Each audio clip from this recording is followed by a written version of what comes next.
Metabolic V2.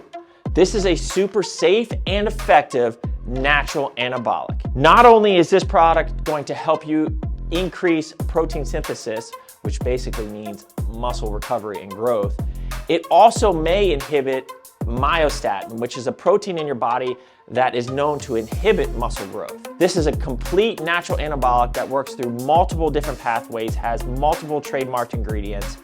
If you are a natural athlete looking for that edge, Corbolic V2 is what you need. Get yourself some. All right, ladies and gentlemen, the episode is here. The episode that no one's been waiting for. Oh, come on. I know What are you talking about? People love our Well, episodes. listen, I think Olympia predictions are fun, but I also a winner for today. So Lexi, tell them the topic because this was something on your mind.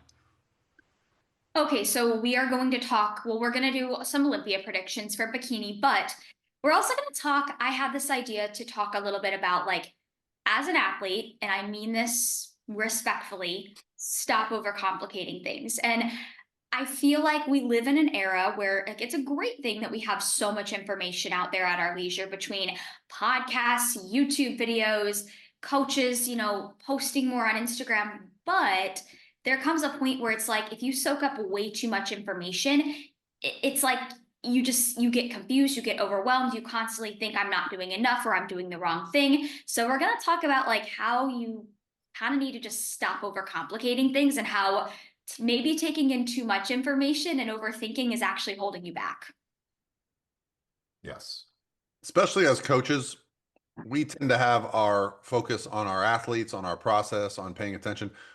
I'll have somebody will send me like, Coach, what do you think about this video? Or Coach, what do you think about what this coach says? Or Coach, what do you think about this podcast? And I'll be like, listen, man, I love you, but can you please just summarize what in God's green earth you want me to hear? Because I don't consume the content that you consume. So I don't know. I will notice, not as much anymore, but when I was a new coach, I would get an email from like the 10 clients. It'd be the same email. Hey, coach, what do you think about this keto diet? It sounds awesome. And I'd be like, why is everyone asking me about the keto diet this week? And I'd find out that some influencer, some fitness person switched to keto. And I'd have to explain, no, keto is not a diet for bodybuilders. It's 70% fat. It's for people that have health issues. And, so like, then I would make a video about keto. And then I would just send that link to people. But we don't consume coaches first. Are we still trying to educate ourselves? Yes. But I think at a certain point, when you've tried all the things, you come back around to what works. So we're not saying we haven't tried or thought about these things. So I think that's where we'll get into. Yeah, I mean, look, nutrition is nutrition for the most part, right? I mean, that's a big part of it. And it's interesting to see a lot of people eventually kind of come around to things that we've been kind of talking about for a while. Like, let's talk about like water loading or cutting water and things like that, right? I mean, up until maybe 3 years ago, I think almost everyone still cut water. Now, I don't really know of anyone. They reduce it a little bit, but I don't know anyone that really fully cuts it anymore. Oh, Right? lots. At the shows, lots. People maybe not talking about it as much, but a lot of competitors that I Is talk there to still a don't lot? drink water on show day. Yeah, That's yeah. It's still crazy. very, especially from coaches who are not coaches. They are Okay. personal trainers that a client Okay. says, hey, I want to do a show. And they go, yeah. And they go on Chat GPT and type in how to do a peak week or something. Yeah, I'm referring more towards like the coach that we interact with, like the higher Yeah, level no, it's coaches. become, Like well, and what's most of great those is, don't. so like, Evan, because you coach a couple natural bodybuilders that are successful now. And this is probably going to sound odd, but the natural bodybuilding world was light years ahead of the enhanced bodybuilding world when it comes to tactics for peaking, for prep.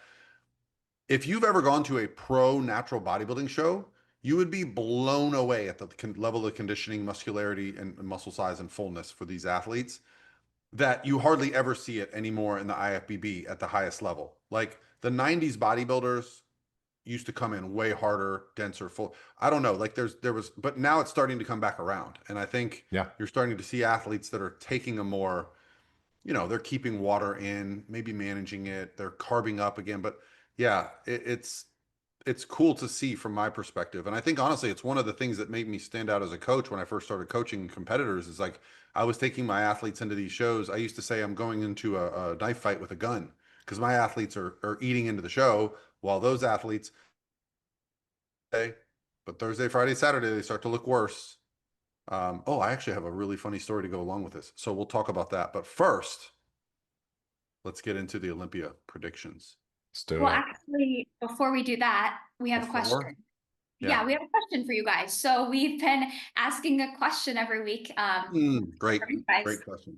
So yeah, so our question for you guys this week, if you're listening on YouTube, because you can't really comment if you're just listening like on the audio podcast, but if you're on YouTube, drop a comment and tell us what like athlete or what one person or maybe two people got you into the world of fitness or bodybuilding, or maybe like that Yeah. one person that inspired you to compete. I feel like we all have that one person very early on that like we found that just kind of inspired us to like get on stage or live I this life. mean, it could be your dad or your mom. It could be your uncle. Mhm. It could be the guy at the local gym or the guy at you went to school with.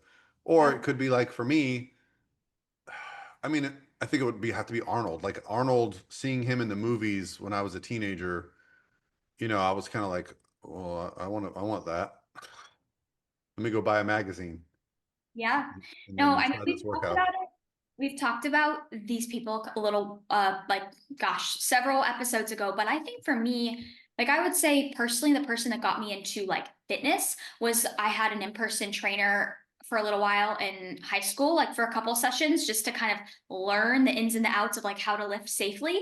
And then he ended up opening up his own gym, and that really inspired me to just get into like lifting and not be such a cardio bunny. But then I would say from the competing standpoint, like back in the whole YouTube era of like Amanda Bucci, Emily Hayden, Marie Wald, like they were truthfully the people I watched. And like I had no idea what competing was before I had watched them. And I would say they were the people that kind of pushed me to want to go a little bit further into like, I influences on the sport of bikini. And if you look at when they were doing their thing, that's when bikini was the biggest, 2016, 2017, when they were chasing pro cards. And again, it's always hard because you don't know if your perspective is skewed because you've changed, but I Mhm. don't know any competitors right now that are documenting that journey as well as they used to on YouTube and on Instagram. I found a couple athletes, but I tend to get immediately turned off when I hear the voice changing and that the first thing they're talking Yeah. about is their PED cycles. I'm like, yeah. that's fine, but that's to me a niche sport. When you don't have that element, it's a broader sport. Yeah, Yeah. agreed. Agreed. But yeah, I think that's who, like, when I think about it, that's really who kind of got me into this side of things. And honestly, not for nothing, Paul, I've told you this before. Like, I watched your YouTube before I moved to Florida. Like, when I was in high school, I Yeah. remember sitting in my childhood bedroom, like on Saturdays, like after I'd go to the gym. So I would took the like same workout class every Saturday morning with a group of people, and I'd come home and like I would watch your videos. Like truthfully, it's funny to think about that. I need to go back and look at those videos and go back to that style. I think was that where I was just literally setting up a camera and talking to it every day, like answering a question. Yes, that was, I want to say Yeah. you were still in your house where we had the garage gym. Yeah. I think it was that. That's where I literally had I had a camera set up in my office. I would literally flip it on, have a question on my mind, talk about it, take it, put the card in my computer, minimal edit, upload to YouTube, and forget about it. Yeah, that's literally what I did. I need to Oh get yeah, back to that. I remember. I remember in 2020 when I came over and trained in your garage gym a lot. I remember always hearing you recording those, like, because your Yeah. office kind of interlapped Yeah. into the gym. So yeah, I loved those videos. Yep. That was a simple time. Um, what about you, Evan? Got me into competing. Well, But more like lifting or fitness inspiration. And I mean, I know you were a football player, so maybe yeah, it was Herschel I mean, Walker it or pretty something. much came from that. The guys that I played with at Georgia were, I mean, just absolute physical specimens, right? And to be around that type of person was, I can't put into words how motivating it was. It's being around that level of athlete that puts in that much effort, and then Well, you're give us a able to name so we see can an type them in the outcome. Google machine and see what they look like. I mean, the most impressive person that was there was Ben Watson. He played for the He a tight Patriots, end. I tight remember the end. name. Yep. Yeah. Yep. And to put this in perspective, I tried to find a picture of him the other day to send to someone. He was 6'4", 6'5", 255 pounds, probably 8% body fat, benched over 500 pounds, squatted 700 pounds, and ran a 4.340. To put this Oh, all he in did play in the perspective. pros too. For years, yeah. Years. He played for the Patriots, won a bunch of Super Bowls. Oh, he did. Yeah. Okay. Uh-huh. Yeah. Oh yeah, he played for a bunch of teams. Yeah. Saints, Very Texans. Okay. good. Very Ben good player. Watson. So you just reminded me. The house that you're talking about, Lexi. Um, there was a guy that lived in that neighborhood who was the first round draft pick by the Bucks. Got him, but I think he was drafted by somebody else. But his name was OJ Howard. He was the #1 prospect for tight end. He played at Alabama, and I didn't know him by face, but I was riding my bike in my neighborhood one day, and he had one of those jugs machines, Evan, in his front yard, Yep. and he was just catching balls. And I was like riding my bike, and he had no shirt on, and I was like, what in the blue hell? I just felt like such an inferior. He was 6'6", like 250, full everywhere, and I'm like, and then someone goes, "Oh, did you meet OJ? He's so nice. He lives in our neighborhood." And I was like, "Thank God that he's a professional athlete, because that's what I Right. want my professional athletes to look like." That's what you want your professional athletes to look like. Yes. That's where you Yes. want to go. That's why I don't play in the NFL, Yes. because he It's is that and he's faster.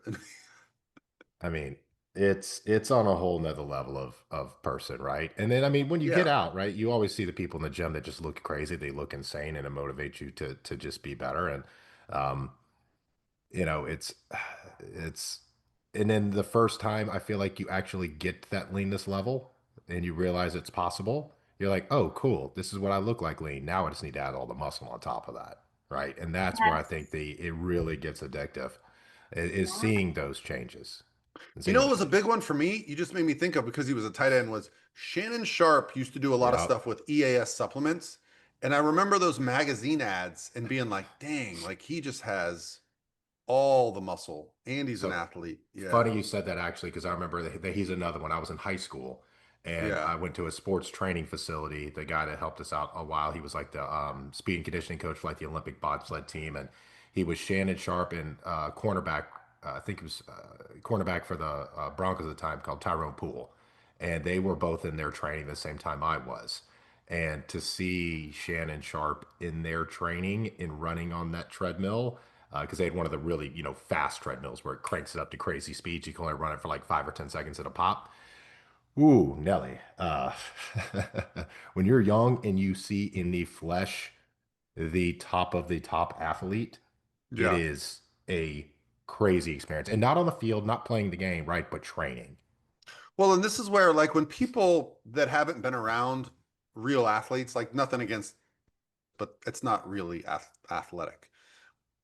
But when you grow up in athletics and you're around athletes that don't give a shit about bodybuilding, they're not in there trying to put on muscle, they're trying to perform. And yet they're like shredded and muscular. When people are like, "Oh, you can't look like that naturally," I'm like, you've clearly never played sports, because that is the most humbling experience when you Yeah. meet someone that doesn't put in the same amount of effort. You ask them what they eat, they're like, "Oh, I eat McDonald's." And then they just pick up a ball, throw it 100 yards, they run a 4.240, and you're like, and then like they go to bench press and they bench press 300 or 400 pounds, and you're like, okay, like why am I counting my macros, eating every 4 hours, making sure I get my sleep to like optimize what I have, and this guy's like literally not even trying. You don't want to see what their diets were like. Trust me, you don't want to see No, it. no, they're horrific. I've been around it, but Horrible. if you've been around sports, you've been around these guys. Like, I played college baseball, and there was a guy on my team.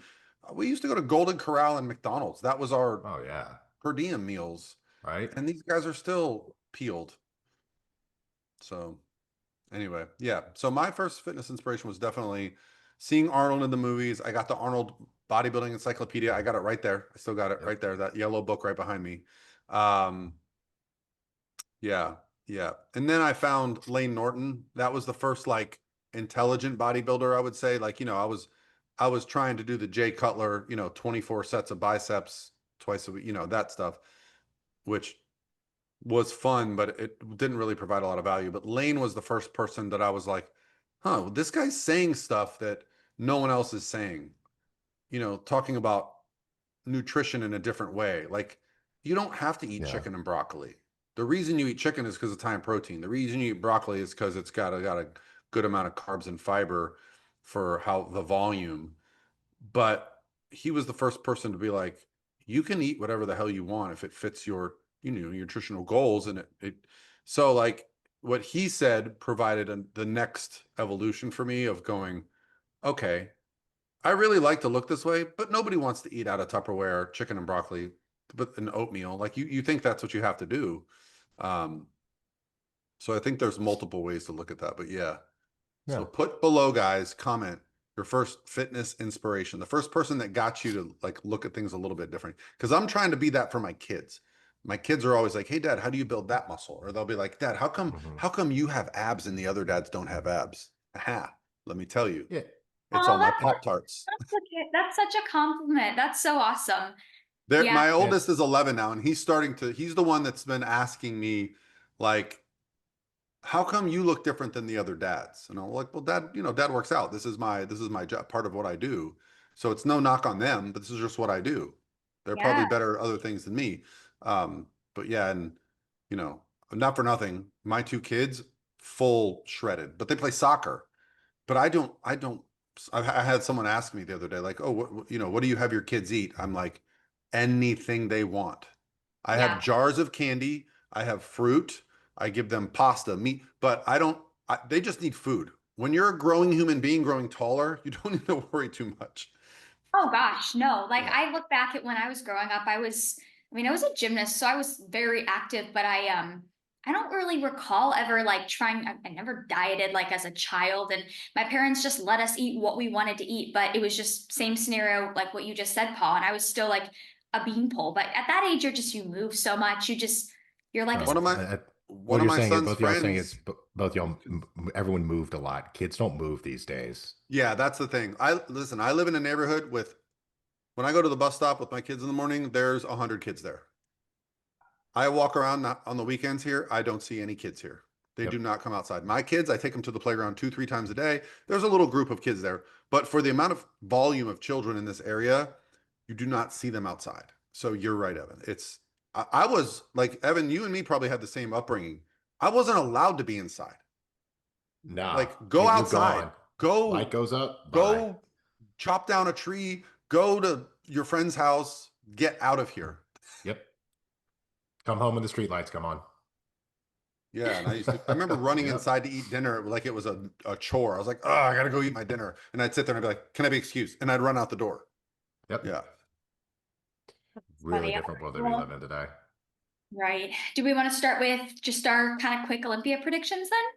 Well, let's all talk about our process. So here was my process. I pulled up the list. It did not include the girls that just won this weekend. Um, the young lady that won Battle of the Bodies, she was from Europe. I don't remember her name. But the girl that won the Rising Phoenix, she had already won. She was already qualified. So there was one girl on the list, but I wasn't going to put her in my first callouts anyway. Not that she didn't deserve it, but So here was my process. I literally went down name by name on the list. And if I thought that there was any chance that this person could be in first callouts, I wrote the name down.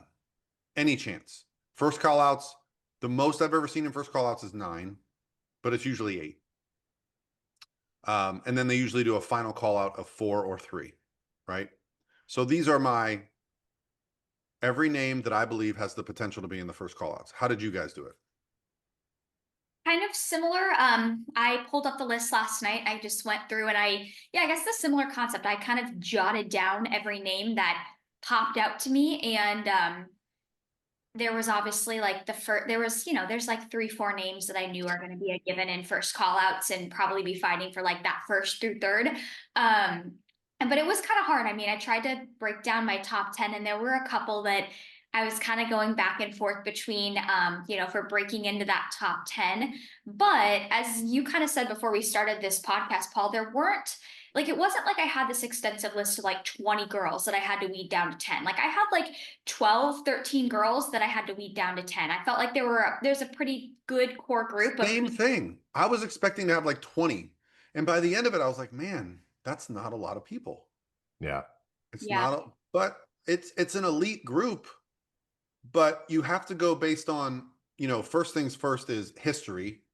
We all know Laura Lee's in first callouts. Okay. That's not a mystery, but you also have to go on this season. Like, what do you have to go on based on? Because the more data you have, and there's a couple of competitors that I believe have built so much momentum this year that they are a lock for the top 3 or 4, which they could miss. But so yeah, I was expecting the same thing, Lexi. Like, I was shocked how few names I came up with. Yeah, and I think another thing like I really took into account, well, two things. Consistency, like athletes that are just notoriously consistent show after show after show. I feel like Ashley Kaltwasser is always notorious for being consistent. Same with Amy Delgado. But then also like something else I was kind of thinking about is like the competitors like that have not competed as frequently recently or who have been off stage for a while. I kind of took that as a factor too. So I'm curious to hear who you guys. That hurts most people in my mind. The only person it doesn't hurt is Laura Lee. Yeah, Everyone exactly. else, if they haven't competed since last Olympia, like Jasmine, she is a big mystery to me. But that can be a good thing because she was a mystery going into the last Olympia.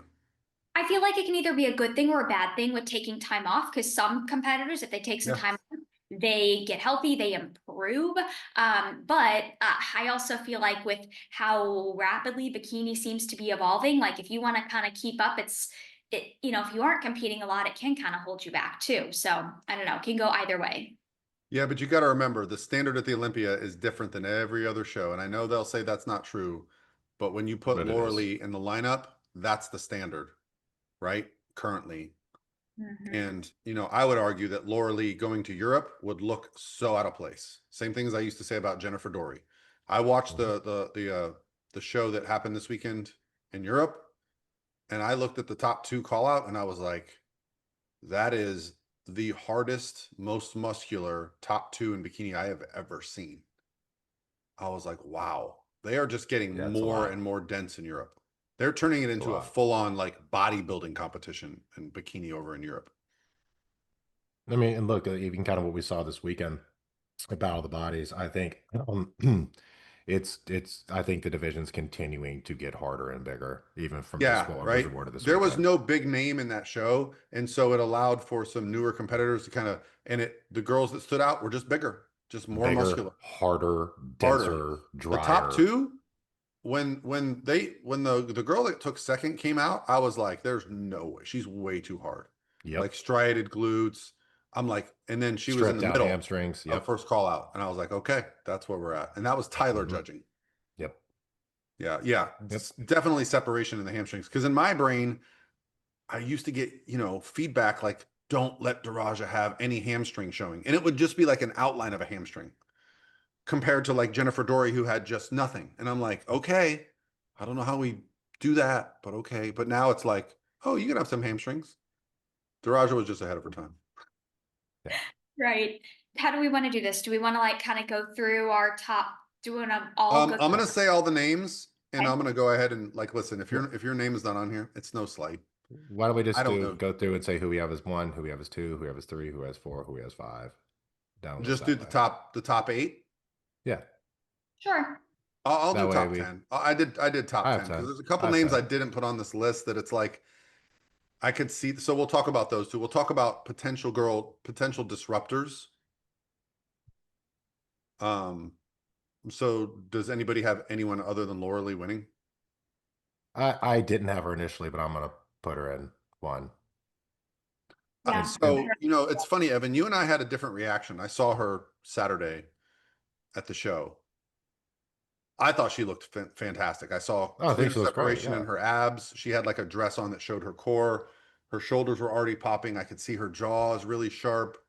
I think she's ready ahead of schedule. And I think she's going to be, I think she has enough data and enough history to know what to bring. And taking the whole year off, I think she's also been quiet. I think she's just doing Yeah. the work. Yeah.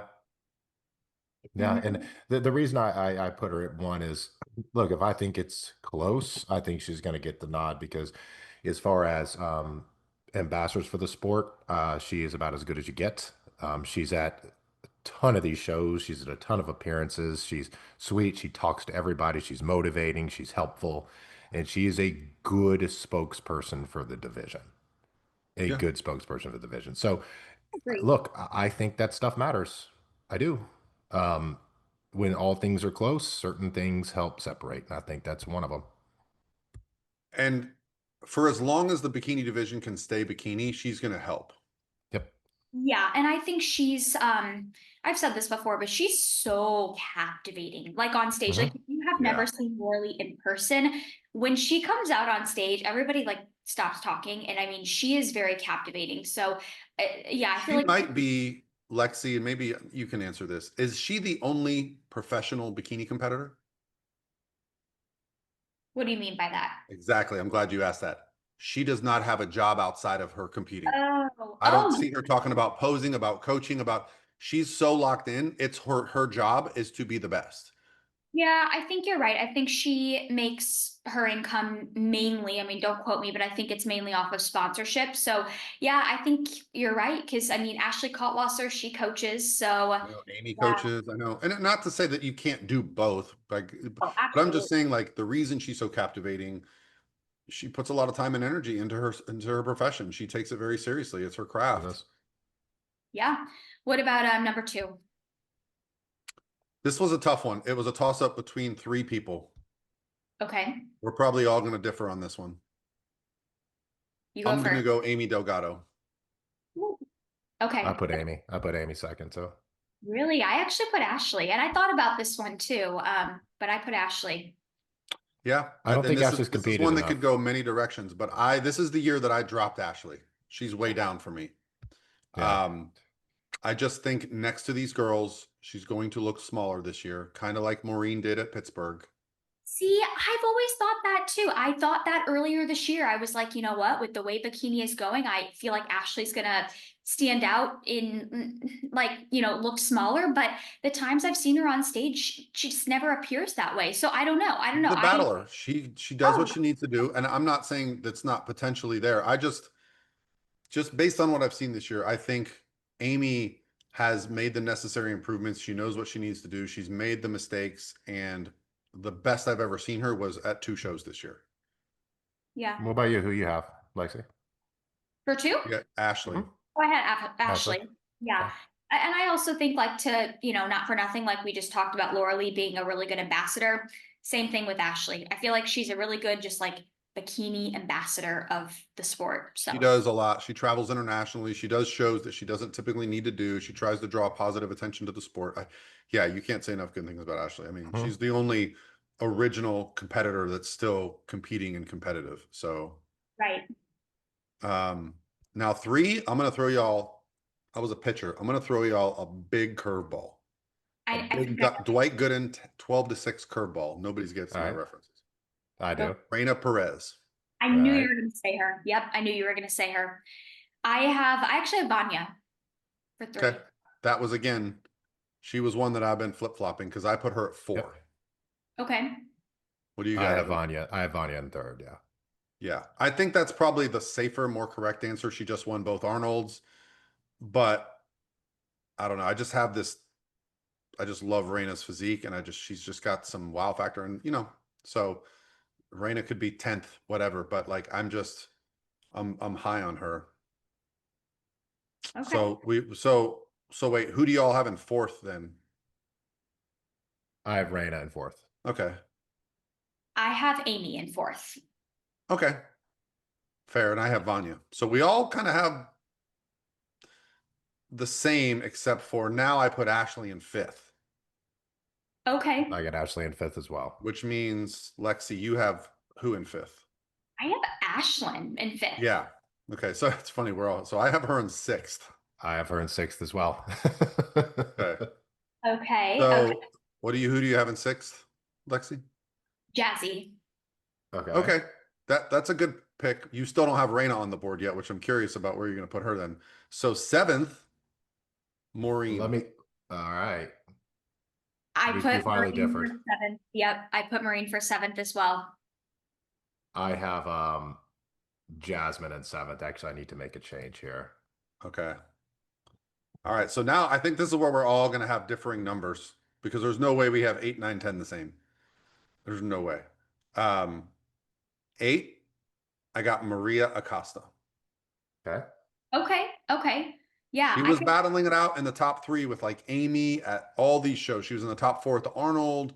Like, and I saw her interview on NPC News Online, and I was like, she's put on muscle. She's looking more bubbly.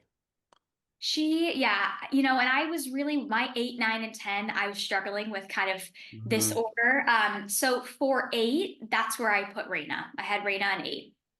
Okay. And again, I can see that. Again, I haven't seen her in these bigger lineups, Right. but just seeing her in person at Texas, I went, wow, she made the changes she needed to make. Who do you have at 8, Evan? I have Marine in 8th. Where do you have Marine, Paul? I had her at 7, so Okay, similar. 7th. Yeah, I Um, think and again, I think Marine's impressive. I just don't think she's the standard is anymore. I think it's evolved pretty drastically since the last time she competed. And I think they're gonna put her in 8th because of her name and who she I still is, hold and out she's gonna hope get in that that. she did the show in May. She saw what she needed to fix, and she went, "Okay, I'm not coming to this Olympia to get second. I'm coming to win." Yeah. And I and mean, very and well could she be. might surprise us all and win the damn Olympia again. Because when she's on, she's got it all. Her posing was a little weird in Pittsburgh. Her physique was a little off, like and it's been a while since she was on stage. So it's funny, like these could be totally flip flopped.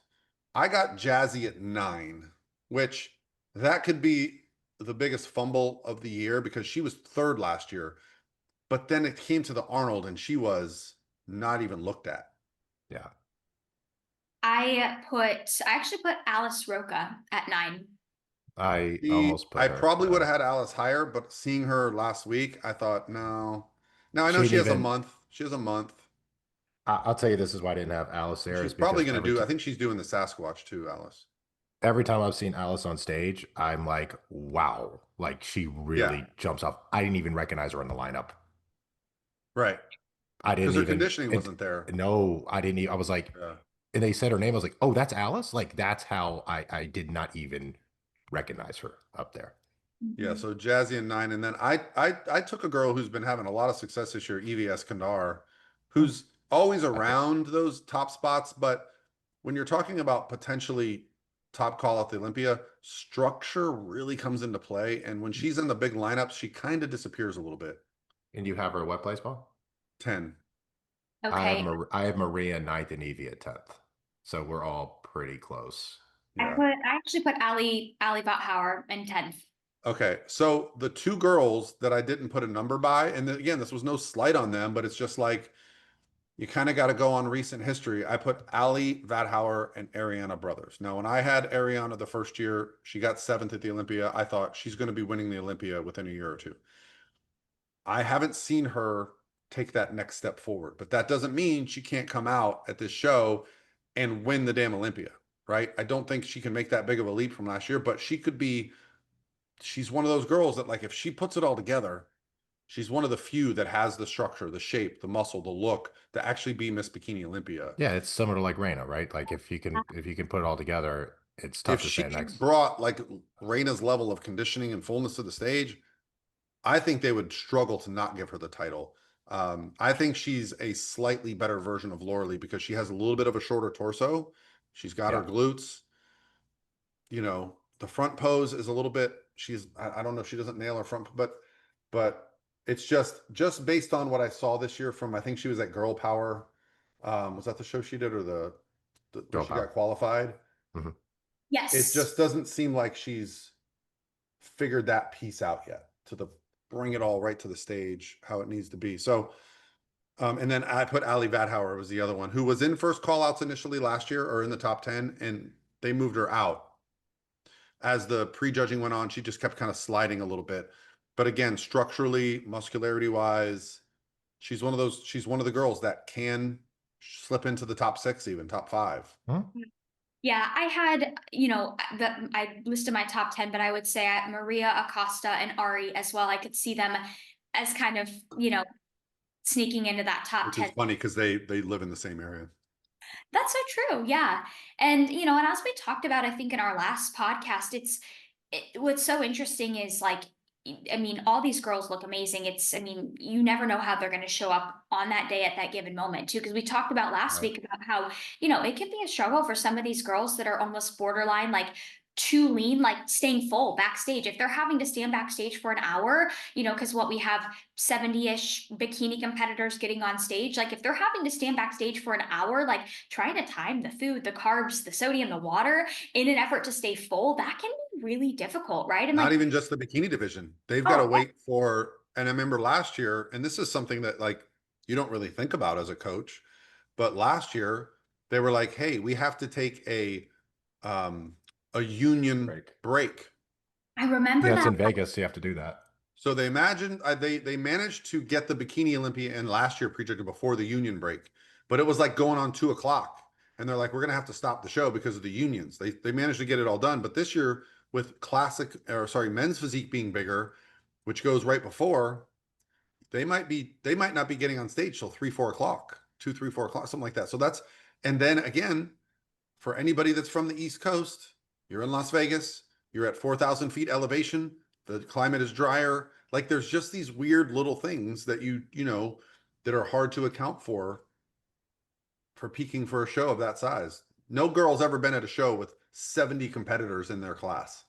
No, no. Yeah. And I mean, it is hard, I think, for a lot of ladies that live on like in Florida or these humid climates going over to Vegas. Like they have to go over pretty early because I mean, you can dry out. It can definitely toil with some things. Yeah, That would I play into Ashley Kay's favor. She lives there.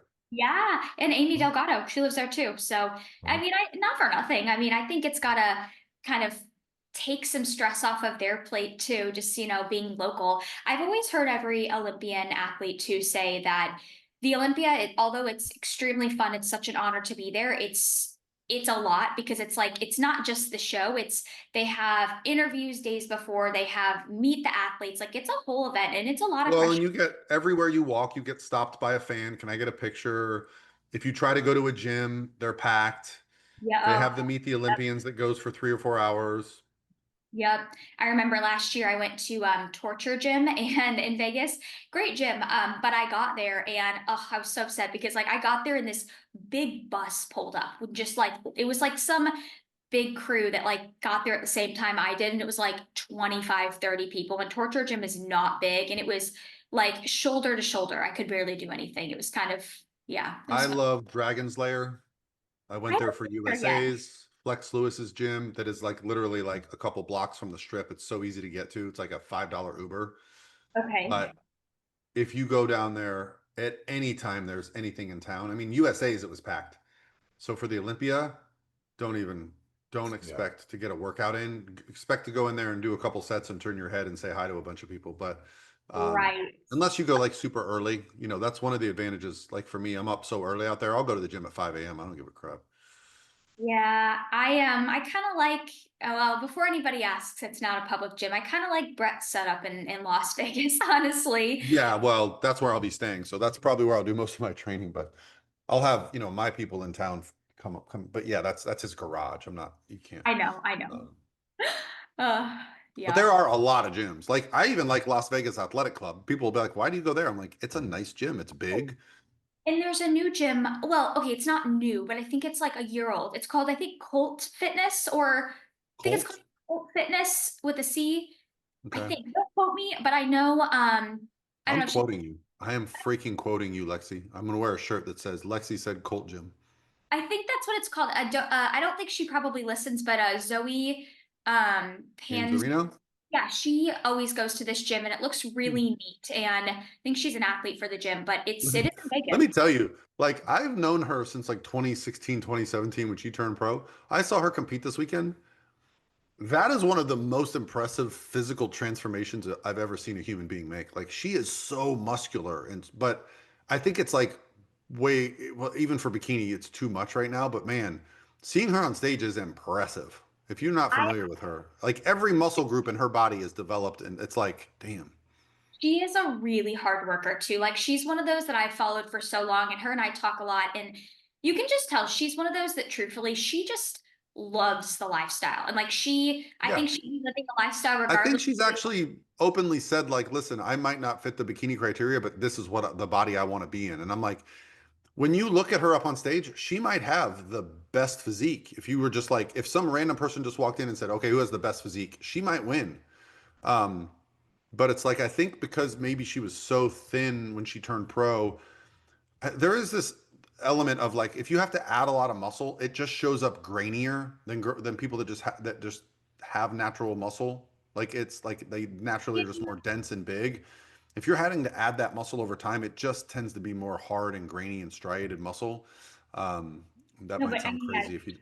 she's impressive. Yeah. I think she's a good example too of like somebody off stage that may have like the like quote unquote coolest physique. However, Yeah. it's not always what's rewarded for bikini. But yeah, she's awesome. She's definitely been very open about like the fact that she always shares her feedback post show. It's usually that she was too lean or whatnot. And now I do know, because I know she works with Dylan Barrett. I know like they feed her a lot. So I don't know also if Mhm. it's just hard to keep up with her metabolism. Because I've seen like her Instagram stories of her eating like 600 plus carbs the day before. So I don't know if it's just hard to keep up with her metabolism. I have no idea, but yeah. Yeah, I mean, listen, I've run into athletes like that before, but you got to try a different strategy because Right. there's only so much food you can eat in a day. Like it's not unlimited. Hmm. So it means they maybe need to soften up before the show or something like that. So like, but listen, it's a beautiful look, but it's just I don't even think she got a call out. I think she was towards the end of the show, if my memory serves. But for me, that's someone that I've known for so long that when I see her, I'm like, damn, she has literally completely transformed and done it over a long career. It's not like it happened overnight, right? So, um, but as far as pro bikini goes, you know what? Maybe that's the direction it's going because she's got like almost like figure level conditioning, if not more. I think Um, she's actually mentioned that she would not mind making the switch to figure. I don't think obviously she's going to do it this year, but I think she's mentioned that that's something that she wanted to kind of work towards in the future. well, I also wonder, like, let's just say, you know, let's just play devil's advocate. Laura Lee, Ashley Kay retire this year. Let's just play devil's advocate because we just had the figure champ retire. And now you're seeing the figure division bigger and harder than ever. And it's like, if we start to lose some of these legacy bikini pros, is that what's going to happen to the bikini division? Yes. Because I think the next wave of competitors, the Amy Delgados, they're bigger and harder, you Hmm. know? And it's getting rewarded. So, Yeah. And, Jazzy brought a bigger and harder look to Arnold. They didn't reward it, but Vanya was bigger and harder than she'd ever been, and she won.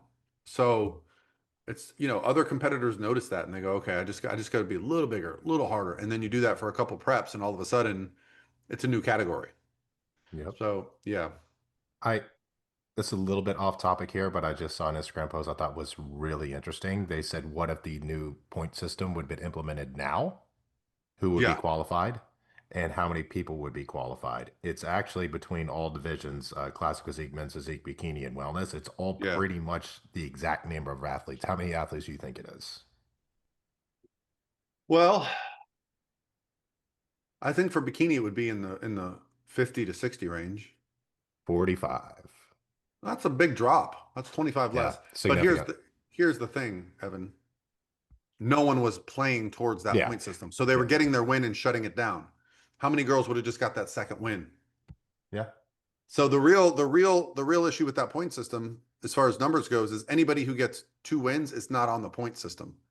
So, but 45 is a much better number. That's 5 call outs, 6 call outs versus 9 or 10. 44 athletes. It was a Brazilian page. So of course they have the number of Brazilians on there. 44 athletes, 3 Brazilians. 45 wellness athletes, only 17 Brazilians. I thought it'd be more than that, to be honest. Yeah, well, having to win 2 shows means those Brazilians have to leave Brazil, probably. True. There's not a lot of pro shows down there. I don't know. So yeah, it's you can't really say who would be qualified because they weren't shooting for Mhm. it. I'd be curious to see how many points the people accumulated that were in the top 25. Like what was the lowest point total? Because what tends to happen is the athletes that are placing second and third and they're like on the cusp, they keep going. Yeah. The lowest Yeah. points that qualified were 16 points. Right. Well, And so what does a win And get that you? was 10? 10 or 10. 12? 10. Yeah, so that's like a win in a second place and you're basically in the Olympia. But that point total would go way up because I'm telling you, there'd be girls that were like 2 and 3 all year, like Lana was, that are just in that top 3 for points, like we were, that we just kept going, okay, let's just get one Mhm. more. Let's just go. But yeah. we were also top 2 or 3 at every show. So we just kept thinking she was going to win one. Yeah, I've got Ashlyn Little. Yeah, she won a show, but she only won one. Yeah, she has 35 points. Yeah, I thought it was pretty cool how they broke it down there. Ashlyn has 35. Oh, because she got like third at the Arnold. That's a big Yeah, point and total. she won a show too. Yeah, so Yeah, yeah, yeah. So, and there are win and you're in qualifiers like the Arnold, the Pittsburgh, the New York, whatever they yeah, are. the big Um, ones. yeah. No, but I think that's they probably did that calculation before they came out with that points list. They probably ran the scenarios and said, okay, what would happen if we did the top 10 points, the top 20 points, so they were probably trying to come up with a number that they could afford because remember, they have to pay all their flights and all their Yeah, hotels and all their food. Yeah. and I think it's going to Hold start on at one the second, guys. 45 and just start working its way down. I think it'll be 45, then they'll change it to 35. Well, I saw an interesting insight yesterday. I don't know, you probably saw it too. Maybe Corey Hagman put out a podcast. I haven't listened to it yet, but I saw a little blurb on Instagram about her. She just had this theory that, like, with the whole point system coming back, that it's going to probably increase or drive up the number or the level of PEDs that people are using just for like bikini because they're needing to stay leaner year round. So I don't know. Yeah, I saw, and that's what we talked about last week with it is the issue with that is the fact that the amount of PED usage that's going on in the division now is is pretty high, and that's something that if you're having to do multiple shows, it's going to stay up there. And there's two approaches you can go about that. I mean, because I know a good amount about this stuff, right? There's two approaches you could go. You could either try to run off a few shows with it, or you could do 1 or 2 shows and then give your body a break for 6 to 8 weeks on it, and then kind of hop back on and do shows 10 to 12 weeks later. So there's routes you can kind of go with that. There will be some that will throw everything at the fan for an extended amount of time. And again, it's a free country. You can do what you want with that. But Right. I think the athletes that do that are going to severely shorten their overall careers when it comes to that, because there is only, especially in the bikini division, where femininity still does matter well, at least to a certain degree still, and the more that happens, the more femininity that's going to be lost. And I mean, you can look at that, what I'm saying, just by the figure division, right? I mean, there's not a ton of femininity in that division anymore. There's just not. There are feminine girls in that division. I'm not saying there's not, but if you look at it as a whole, compared to 5 years ago, it is not the same. And I do worry about bikini falling into that, but that's why they brought in Fit Model. So Right. everything progresses. Yeah, and I think the fact, the data's there. I'm not trying to bash the bikini division when I talk about the numbers of bikini. I'm just Oh. paying attention with my eyeballs as a coach Mhm. who used to coach 100% the bikini division. And Well, there was one girl that was in the first call outs at the show that this last weekend, and I was sitting there and I go, I don't know how. I go, if I was a judge, she was full stripped out. I mean, hams, glutes, just fully peeled and etched in. I was like, I would have taken her. She was towards the end of first call outs. I was like, I would have put her near last place because it was so over the top, like yeah, I so over think the top. when everyone in the lineup is harder, you get away with a little bit more and a little bit more, Yeah, right? That's yeah, why I always say, like, if you put Jen Dory or Laura Lee or Most But of our top competitors in a show in Europe, they would look like Fit Model. I mean, and like, here's honest the truth. I mean, I'm kind of talking up both sides of my mouth right here because I'm saying, it was the muscle and the conditioning and was pretty intense at Battle of the Bodies, I think, for the top three, four spots. Mhm. And Alice Rocco, we said, she didn't stand out because she wasn't like that, Right. She right? wasn't hard So, enough, but she was no, probably more the standard. So probably she might actually move up at the Olympia and place ahead of the girls that were could be. there. Yeah. Well, I've got a couple girls right now that I'm coaching that I feel can be bikini Olympians. Um, you know, so they're younger, but they've got that wow factor that I'm like, okay, if I get them on that right level of conditioning, but that line just keeps moving, right? So it's going to come down to, seeing how this division progresses. I Hmm. still love the bikini division. I still think it's We amazing. love it. It's great. Um, I just kind of want them to keep it under control. Yeah, that's why I think partly too, like I know this is where I differed from you guys. Like I put Ashley Kay as my predicted second place, and I would love to see that because I feel like she's a little bit more like bubbly, like she's muscular, right? But it's not over the top. It's very bubbly. She's very feminine. She's very, I don't know. I just feel like it would kind of help to dial things in a little bit more if they Hope you rewarded are that. right. I hope you're right. Yeah, Yeah. I do. listen, and she got second last year ahead of Amy, but I don't think Amy was at her best at that show. If Amy comes in like she did at Pittsburgh or the Arnold, She was I very don't good. see I don't see Ashley beating her. But And I'm look, happy I to be think, wrong, guys. I'm happy for my list to be completely wrong. This isn't this is what I want to happen. This is just one dumb guy's opinion on like, hey, this is what I've seen this year. I've been watching the sport for 15 years. I know every one of these competitors very well. I've seen them compete multiple times, like with my own eyes, my competitors next to them. Some of them were my competitors. So it's like, it's, um, it's just, you just have a sense for it, right? Like, you just have a sense for it. Yeah. yeah, And All I, right. and it's one of those things. All we can do is go based off trends, right? That's all we can do. But there's a ton of times that you go to Olympia and they just flip the complete script on it, on what's kind of rewarded. So, um, I know they can only judge what's up there, right? They can only do that. So look, I understand it. And when it comes to this stuff, structure plays a giant role, right? Some girls, and I was talking to a newer competitor about this the other day. I said, some girls need to be super muscular in their upper body and need massive glutes because maybe they have a little bit narrow hips and a little bit wider waist. And to create that look, they gotta have that to even be able to stand next to somebody like a Lorelei or like a Jindori that's been blessed with a genetic stick, right? Like to where they just had the best parents, and then they have them, right, with bone structure and everything else. Um, some people just need more of that to be able to be competitive. It doesn't mean it's necessarily the standard. yeah. That's what bodybuilding is changing your body to fit the criteria. And some Mhm. girls don't have that far to go. Yeah. Um, but some, if I you mean, like stand next to a somebody, girl and she's got better shape, how do you get a smaller waist? You don't, you got to get bigger shoulders, you got to get yeah, bigger glutes, you got to get bigger legs. And that's what they do. They maximize their physique. Same thing with open bodybuilders. hmm They will maximize their look to create more shape. I mean, So so like our friend Brittany, right? Like Brittany Hamilton, she has to have the shoulders and the glutes and yeah. everything else. She has to have that muscle to create the shape because her waist isn't as small as some of the other girls' waist isn't. But she's doing everything she can to be able to fit that criteria in that Yeah, division. and she's been to the Olympia and she's been in the Of top course. call out. She Hmm. was just in the top call out at the Rising Phoenix. So she's done that very well. Hmm. Um and but again, once you get to the Olympia, and this is Yep. something that was as a first time Olympia coach in 2020, it was kind of hard for me to see that after prejudging, you spend the whole year thinking about the Olympia.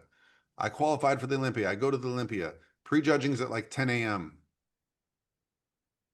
At 11:30 a.m., your season's over. You're not qualified for anything anymore. And if you're not top 10, you don't even go to finals. So you walk out of that auditorium like, oh crap, we got to start all over. And I've seen a lot of girls qualify for the Olympia once and never try again because it's like, if you don't think you're fighting for that evening show, it's a lot of effort to just be an Olympian, right? One of 73 or whatever the number is this year. It's, you know, so yeah, now luckily or not luckily, Daraja went from 13th to 6th. So she was pissed and was like, I'm coming back. Yeah. Well, let's talk briefly real quick, because I do want to talk a little bit about what we see as coaches in regards to people getting a lot of input from either other podcasts, other coaches, other Instagram posts, other YouTube videos. They hear something, they see something, and they bring it to our attention as a coach. And I personally love it when a client says, hey, coach, I notice all the competitors that I'm talking to are taking Nolvadex. Should we do that? Hey, all the competitors I talk to are taking clenbuterol. Should we do that? All the competitors I talk to are doing, walking sideways on the stairs. They're doing waist trainers. Yep. So like, these are questions that as a coach, you should be qualified to answer. Okay. You should never get an answer from your coach that's just shut up and do your job. I literally had a girl start with me this week. And when I was on the consult with her last week, she said she asked her coach, she had a meal plan. Surprising, shocking, very strict meal plan. Like, and he was like, if you don't eat when I tell you to eat, you're in trouble. So she said, hey, like I'm a nurse. I can't eat at exactly this time. And his response was, do you tell a surgeon how to hold the scalpel? Follow the plan. And then he fired her. Wow. He was Well, like, I can't. that's probably that's a blessing in disguise for her that Blessing. he fired Blessing. her. And when I Because got the meal plan, I said, yes, you did a good thing, because there's no point. There's no well, difference in your physique if you wait an hour to eat. There's no yeah, difference.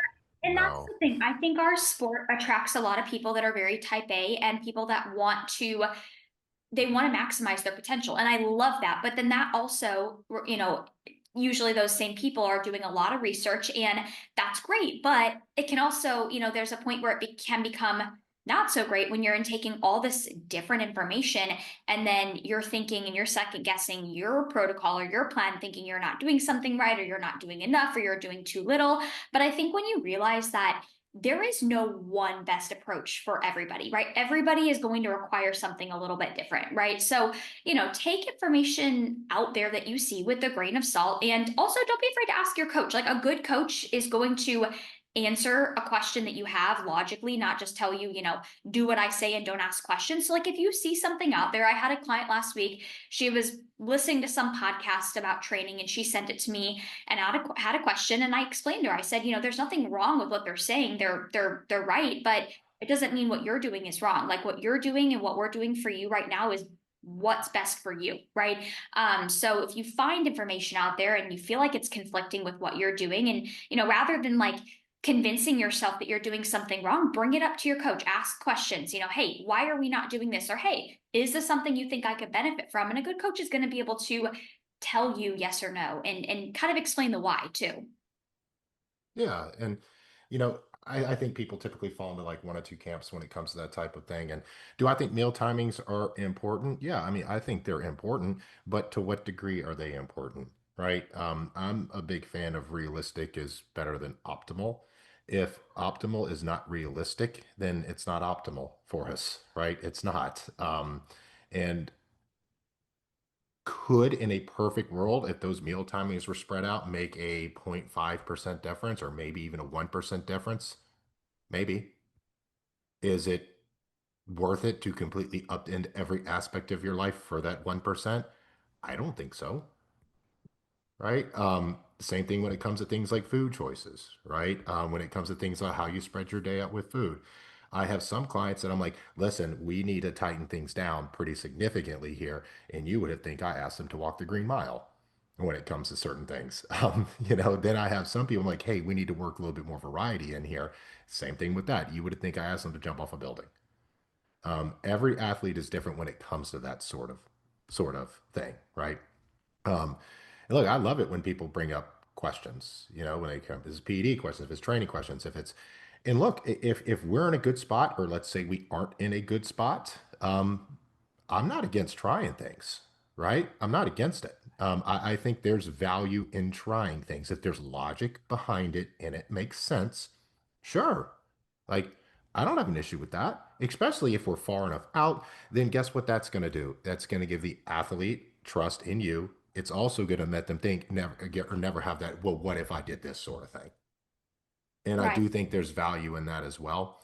And a lot of times what I'll say is, hey, like I don't think this is probably the best approach, but let's give it a try for a week, right? Let's give it a try for a week. Let's see how it goes. Let's see how you feel. Check in a few days from now, and we can evaluate at that point along with it.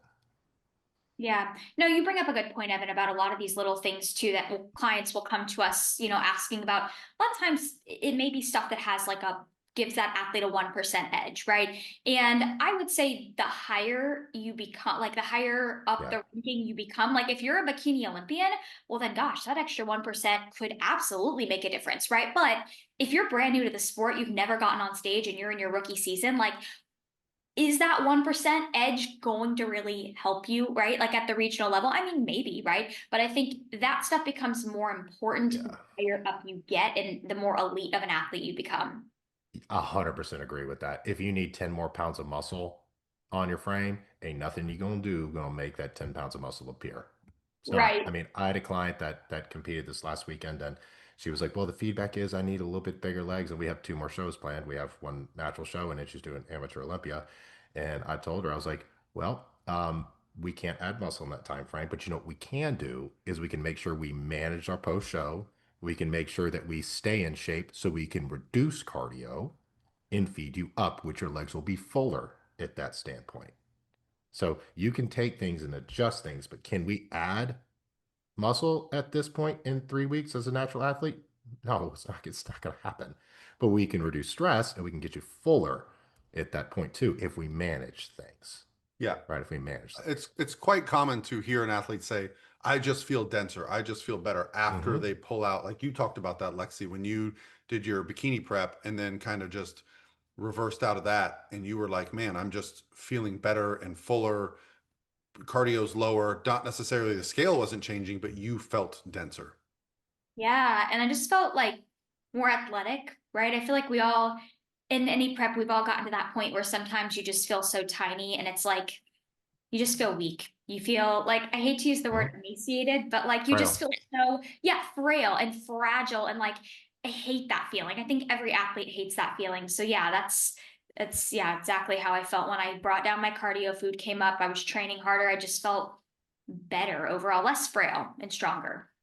And I think this is different. We're talking about Olympia predictions, right? I think that's why it's really difficult to nail a first show for almost anyone with it, because to get stage lean for what the standard is today, and let's say you have enough muscle to support it, you're going to have to go to that point to where you don't necessarily feel great, where you're frail feeling like if not, your body's not going to get lean. It's not going to get to where it needs to go with it. So that's a phase you're going to have to go through at points unless you are a very seasoned athlete, right? And you've done it a million times and you know exactly what to do, someone like a Lorley or something like that, then that rule doesn't necessarily apply to you. But if you are a regional competitor or a first call outs, I would say if you're a first call outs at a national show competitor, I think it applies to you with that. And you'll hear, and again, this goes to like too many cooks in the kitchen, too many opinion, too many things like that too, right? Um, and this is understand too is people are trying to get clicks and they're trying to get information. Everyone's trying to reinvent the wheel, right?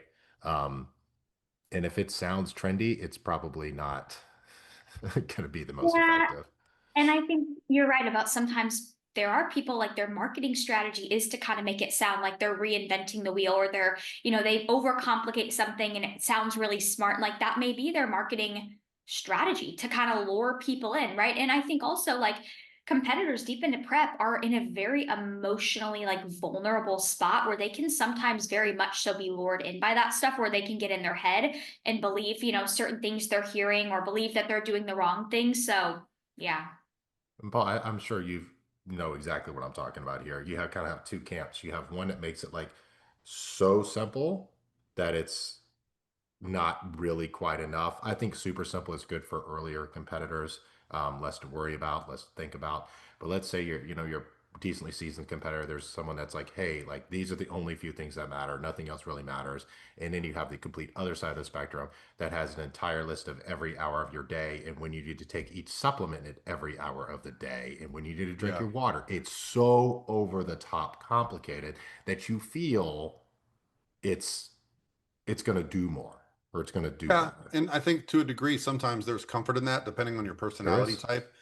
But, I've talked to coaches that are like, yeah, my peaking plans start 3 weeks out and I want them to report their weight 4 times a day. And I'm like, you're creating more stress under this environment than you're going to get value out of that level of control. Mhm. Um, you know, I was probably in the camp early in my career were simpler, but over time I got more and more complicated, and then I had to pull back from that. Right. Yeah. So I think I've kind of found the sweet spot. And there are certain competitors that when they present me with like, hey, I want more detail, I'll provide them more detail. But I also used to be a coach who used to do updates with Excel spreadsheets where every week they had to fill out all this data. And then I would just find that it was just overwhelming for them. Update day was like a huge stressor. So, like, it depends on the personality type. Some people love data. Some people don't need that level of structure to be successful. So it is about Mhm. finding what works for each athlete. But as a whole, I think there's a middle ground where you want enough sense of control. And this is the time that I really start to focus a little bit more on control is the week of the show, right? Yeah, for sure. I don't want them throwing in new food sources, changes to routine. I'll even have athletes coach, it's time for my new training program. And I'm like, listen, it's peak week. I'm I not know. giving you a new Three training weeks program. out from a show, I need a new training Yeah. split. And I'm Yeah. like, listen, I understand that, but we're reducing variables at this point. We're not changing variables. Um, you don't need a new training program. Why? Because our goal the next 3 weeks is not to stimulate a whole bunch of muscle growth. It's to keep doing what we've been doing to get a very similar response and be predictable.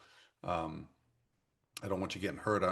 So like, yeah, I think I've had some people, I've sent them a peak week plan and they've been like, Coach, this is I was expecting more like stuff on here. And I was like, okay. I've had other people be like, oh my God, this is the most detailed peak week plan I've ever seen. It's amazing. Thank you. And I'm like, so it just Yeah. depends where they come from. But I've seen the peaking plans that you're talking about, Evan, where it's like 5 a.m., take 3 of these pills, 2 of this, 5:15 a.m., do 15 minutes of cardio fasted, 5:30 a.m., have 2 cups of oats, 5:45. It's like, okay, is that going to make a difference if you don't just say like, here's your meal one and your supplements? So yeah, Yeah, I really do think I agree. It's very much so personality based for sure. And that's what I really try to kind of gauge and read in our initial consult calls we do with our clients is, and sometimes I'll just flat out ask, an athlete, like, what is your preferred coaching style? Do you prefer a little bit more of that, like detailed, like quantitative information? Like some people, they'll tell me from the get go, they're like, oh yeah, I like to have, Excel spreadsheets and whatnot. Some people don't like that, right? So I think it's really personality based. And there's one way isn't right, one way isn't wrong. I think it really comes down to personality and finding what you're going to get results from, but also what's not going to be counterintuitive towards just driving your stress up. Yeah, and I think sometimes that's difficult, like a line to walk as a coach, because I like to be very honest with my athletes. And I'll bring in an example. I had one athlete that she was like, "Well, I just need a little bit more." And I'm pretty detail oriented to people that work with me, like especially when it comes to the peak week. And it was like, "Well, I just want more detail with this. And I feel like we should be a little more hands on with this." And I just straight up told her, I said, "You don't." This was after the show, and she was a little disappointed. And I go, "I'll tell you, the biggest factor with us not placing the way we wanted to place here is the fact that." I know we don't train as hard as we need to do. I've asked you for training videos for the last 9 months. I've received zero of them. Those are the things that matter, not this little minute thing that you care at this point. You care 2 weeks out. Now you care. Now you want all this. Now, when do I need to eat this? When do I need to eat That's conversations we have had or you've ignored up until this point. And we can't reinvent the wheel 2 weeks out from a show when you want to pull your shit together, right? Right. We can't do that at that point with it. It's not going to make a difference because we do not have the muscle to support any of this yet, which we could have grown in the last off season, right. right? So those are difficult conversations I think to have along with that. And that particular athlete, doesn't work with me anymore. But yeah, I hope that it stays with her, and wherever she goes next on there, if she decides to go somewhere next, she takes that lesson with her and she becomes the athlete that she can be with it. Yeah. Um, Yeah, because that's that's all I one of the want for anyone. risks. That's one of the risks right now with coaching as well, is like if somebody's getting their input from a source that isn't you, there's the risk that they're going to be poached by that person, or Yep. like, because I have athletes reach out to me and say, "Hey, based on your podcast, this is my protocol. What do you think?" And I go, "Do you have a coach? Ask your coach, because if I give you my opinion, I don't know the full scope of your prep. I don't know your history of dieting. It might look bad to me. It might be what's necessary, because if you take a snapshot of one of my athletes that's on a depletion phase, you might be like, "Oh my gosh, these protocols are so aggressive." Yeah, Well, you're you an don't know abusive that coach. we've explored every option to get leaner. We're 3 weeks out, and this is just what we have to do to get leaner for this next couple of weeks. I'm also going to provide recovery days. I'm also asking for feedback. But if they don't know that, the other person might be like, "Oh my gosh, I can't believe your coach has you on 70 carbs." I, I've Well, looked at this too. I've thought about this, Paul. I mean, I've looked. I'm like, because everyone they all have Google Sheets. They all have data they put in there. And if someone got have some of my athletes and they look at that, they'd be like, "Oh my God, right. what do you?" I'm like, "Well, you don't understand this as well. These people are checking in almost daily. We're making sure that they're in a good headspace here. And if their energy is off the roof and their hunger is not through the roof, and we're making good progress, who's to say this is not okay to do for a short spurt of time with that, right? But everything, if you pull out just a snapshot in time for almost anything on here, it's difficult to get the full story along with that. But you bring up a good point, Paul, about people getting advice from other people with that. It's and most of the time it does lead to poaching. Yeah. Yeah, I mean, listen, they have an agenda. Mhm. Most people are like, "Yeah, I will take your money and just change your plan a little bit." And, in 3 weeks and 4 weeks, when nothing's happening, then they reach back out and you're like, "Yeah, well, I wish you would have told me that sooner, because I could have answered your question." So I always try to be very forthcoming with answers, to educate. I want people to understand where I'm coming from. And that's why, it's I get it. I think curiosity is a great thing. I want my athletes to ask me questions. For sure. Um, I think some coaches don't want that. They think, "Oh man, I don't want my athletes thinking for themselves." Like this other coach that was like, "Hey, if you can't eat at 7 and 10 p.m., then you're fired, because I'm a surgeon and this is my scalpel and that's how I do my job." Okay, fair play. Like that's your prerogative, but there's going to be no difference in the physique of an athlete who works long shifts and has to kind of manipulate their nutrition around their schedule. Um, yeah. I mean, it's a completely unoptimal situation. You cannot optimize an unoptimal situation. Yeah. If someone says they have to work a long shift and they can't stop to eat, they can't stop to eat. Okay. Right. You make the best of Um, it. yeah. Like, okay, what's more important, their eating schedule or their livelihood? Like, Right. if they can't make money because they're trying to eat, okay, then they're not going to compete in bodybuilding at all. They're just going to. No, So I always tell my athletes, like, listen, we just talked about it. How many professional bodybuilders are there? And by professional, I mean that's what they do for a living and they don't do anything else. There's one bikini competitor that does it. yeah, Right. Um, and then there's, in the open bodybuilding where there's a little bit more money, there's probably a few that do it, yeah, but you got to have a job. That's your priority. Exactly. A job. And, I'm really big on like my athletes that are moms. Like Yeah. your ability to be a mom and care for your kids should not be compromised because of contest prep. Like we will work around that. Like that should be your priority. Being a mom, doing your job, like that pays the bills. And I mean, at the end of the day, for most people, bodybuilding is a hobby. Mhm. and I do think there's layers to this because we all work with a lot of females, and a lot of our athletes have children, and they have busy lives. They have a lot of this stuff, but I do think there is a balance with that too. And I've had conversations with that. I had conversations with one of my clients that's going through a big growth phase with his business on there, and he's stressed out. And I said, "Listen, man, I completely understand that. I completely get it. It's still not an excuse why you can't prep your food, right?" And the same thing when Honestly, it comes to when that. people tell me they're too busy to meal prep, I go, then you've never tried it because it saves you time. And It and and I does. and I can tell people too when I see their Google Sheet and they fill this stuff out. I'm like, why are your macros different every single day? That means you're not sticking to a plan. That Right. means Or, you're eating emotionally. That means you're making substitutes. You're doing things. You're not sticking to a plan. You're not sticking to a plan, or it's like the same. and it shows in your lack of progress. Yeah, it's the same concept of like pre-logging your days ahead of time or creating a meal plan based off of your macros for the week. Like it saves you time because you do it once and like you have the blueprint for the rest of the week. And it's not only that saves you time, it takes the free will out of it. And the issue with that is people think, well, I had a bite of this. I just add a little bit extra on this meal because I was hungry. It's like I don't care. Like if that's not how this works. If you want to not be good, do it that way. You don't You eat gotta when you're follow. hungry. Like that's not where we are in a contest prep. It's like hunger is important. I need to know what your hunger signals are. That is important. But just because I'm hungry, I ate more. That's not how getting in shape works at this level. I always say follow your plan, not your mood. Yep. Yep. Because I go, "Ooh, yeah." And look, Well, and that's the that's other also thing brings up about, a point too, is yeah. people, they get emotional in prep, right? And people are always looking for that extra thing to do.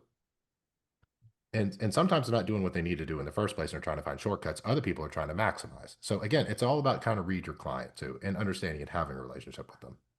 Yeah, yeah. No, and you can usually tell a client that's not going to last because they get the plan and then they have a couple questions and you answer those questions and then, within a couple days they're like, okay, I think I need to do something different. And you're like, well, hold on, we haven't even given this plan but a couple days and you're already ready to scrap it and try something else. Like you're too close to the situation. You're a little too neurotic to just execute. You know, I always, whenever we do the podcast about like the clients that have the most success, it's the ones that just show up, follow the plan, check in, and when you make changes, they follow the changes. And so, like, check-ins are data. So you gotta give yourself like a week or so of data Mhm. and then make adjustments. And you do this for weeks and months and then years. Now you're really going to be changing things for the better. But it's, I'll give, I'm sorry, yeah. bro. Give me I a was gonna thought. say, it's just, all of us that have been in prep, it can feel like towards the end of prep that you want to change things quickly. Like, oh, the scale hasn't dropped in 3 or 4 days. I need to make a change. Sometimes it's that fifth day where you drop 2 pounds and you were just Yep. you didn't give it enough time. Yep. And I'll give a shout out. I know she listens to us, my client, Stacy. We've done 3 shows together. She's won her class all 3 shows. Um, there was an issue, and I think people can learn from this a few weeks ago to where I cut her food and moved her cardio pretty drastically. She was already tired and wasn't in the best place about that. We had a conversation. She's like, okay, we'll try it. And now I tell you, guess what? It worked. And now she's like, give me whatever you want to give me now, because now I see all the changes that are happening. Trust your coach with stuff. If you have questions, she had questions, we answered the questions, then she bought into the plan, and the plan paid off with that. If we make big sweeping changes, it's not to punish you. It's not because we Yeah. Did I we do want to something make wrong? things difficult. Our job is, at least mine, I want to make this as painless as humanly possible on you. Because if I make it way harder, then your likelihood of continuing competing goes down. So I'm trying to make this as painless as possible throughout this process with it. And I think people need to kind of understand that, right? Throughout it. Yeah, I mean, buy into it, ask questions, and and that gives you the opportunity to learn. And I would much rather have someone approach me or ask questions than anything. I have some lifestyle clients that I swear, like in the episode of "What's in Your Head Today," that's what I tell them. I was like, "What influence you listen to this week, dude?" Because it's Yeah. always something. Yeah. Yeah. But Yeah. he knows it. At this point, we just joke around about it now. Yep. Every week, it's what about this? What about this? What about this? Yep. Yeah. I mean, I think searching for knowledge is a good thing.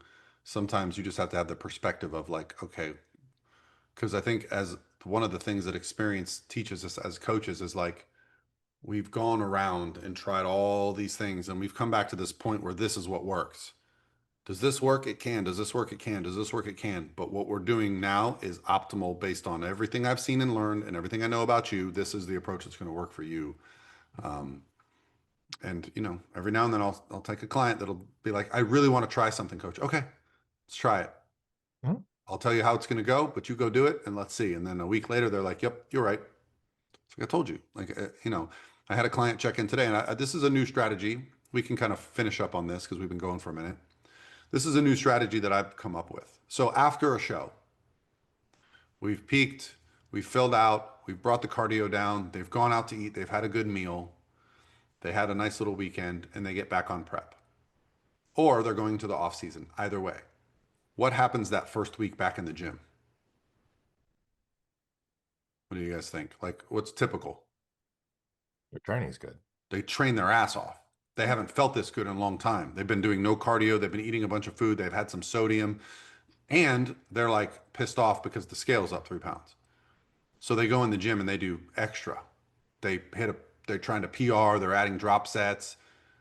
Well, guess what that does? That exponentially increases your hunger signals because you're burning through that glycogen. So what I've been doing is having my athletes come out of prep and telling them the week after the show, 75% intensity, no PRs, no drop sets. But coach, I feel bad. I said, I'm not saying you don't feel good. I'm saying you've just eaten a lot of food. You're feeling a little bit guilty. You're going to feel great all day. You're going to train really hard. And in the evening, you're going to be starving. And you don't have the ability to say no to food right now. So let's just focus on keeping hunger low. Because guess what? You're not putting on muscle the week after your show. Take a deep breath. We've got time. And your body's in a compromised state post-show, people too. Yeah, Like it's yeah. not the time to be pushing for that stuff. No, That's how injuries happen. And this is a new strategy because I was like, why do my athletes keep struggling post-show when I'm giving them more food? Well, when I dig into it, their training went from a 7 or an 8 on my score sheet to a 10. And they're like, coach, I just feel so good. I found that they have this new machine at the gym. So I did a couple sets on there. My friend was like, oh, let's try to PR on your deadlift. Like they just start adding training intensity to their day. They're doing less cardio. So now they're just set up for failure because they've increased their hunger. They're also going to justify it. Well, I was strong today. Let me eat some more. So just looking at strategies, and that might not be right for everybody, but what I find is if I bring down that training intensity, I might even put them on 4 days a week instead of 5. Okay, now the likelihood of having an issue with hunger is down. That's all we're looking for, is opportunities to make each athlete a little better. It's true. Yeah. All Good right. info here. I think that wraps it up for today. Yeah, I'm in. I'm good. Any All right. other thoughts? I guess we'll, as a reminder, we still have a couple spots left for the San Diego Command the Stage at Brett Contreras' gym. Should have mentioned at the beginning of the podcast, but go to prophysique.com/events if you want to come train with us and Brett and pose and hang out in San Diego and just generally have an awesome time, learn a little bit. If you're a coach, if you're a competitor, great opportunity to learn. Have a great time. Yeah. All right, guys. All right. Peace bye, guys. out.